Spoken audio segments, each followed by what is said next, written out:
Cloud blast বা মেঘভাঙা বৃষ্টি যদিও একটি সাধারণ প্রাকৃতিক দুর্যোগ, তবুও এই দুর্যোগের সাথে পরিচিত নয় অনেকেই।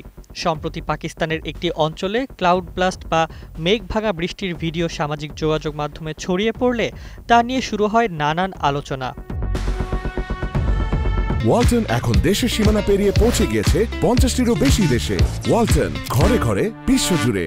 মেঘভাঙা বৃষ্টি বা ক্লাউড ব্লাস্ট হল স্বল্প সময়ে একটি নির্দিষ্ট এলাকায় অস্বাভাবিক ভারী বৃষ্টিপাত, যা আকস্মিক বন্যা পরিস্থিতি সৃষ্টি করতে পারে। সাধারণত প্রতি ঘন্টায় 100 মিলিমিটার বা তার বেশি বৃষ্টিপাত হলে তাকে ক্লাউড ব্লাস্ট হিসেবে ধরা হয়।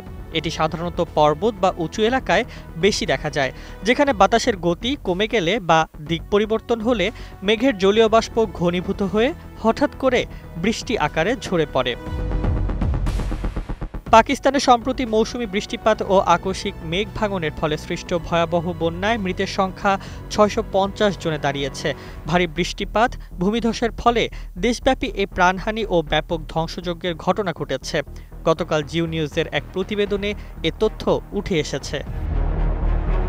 জাতীয় দুর্যোগ ব্যবস্থাপনা কর্তৃপক্ষের হিসাব অনুযায়ী মৃতদের মধ্যে রয়েছে 394 জন পুরুষ, 95 জন নারী এবং 171 জন শিশু। আহত হয়েছেন আরও অন্তত 935 জন। এদের মধ্যে পাঞ্জাবে সর্বোচ্চ 582 জন এবং খাইবার পাখতুনখোয়ায় 245 জন আহত হয়েছেন।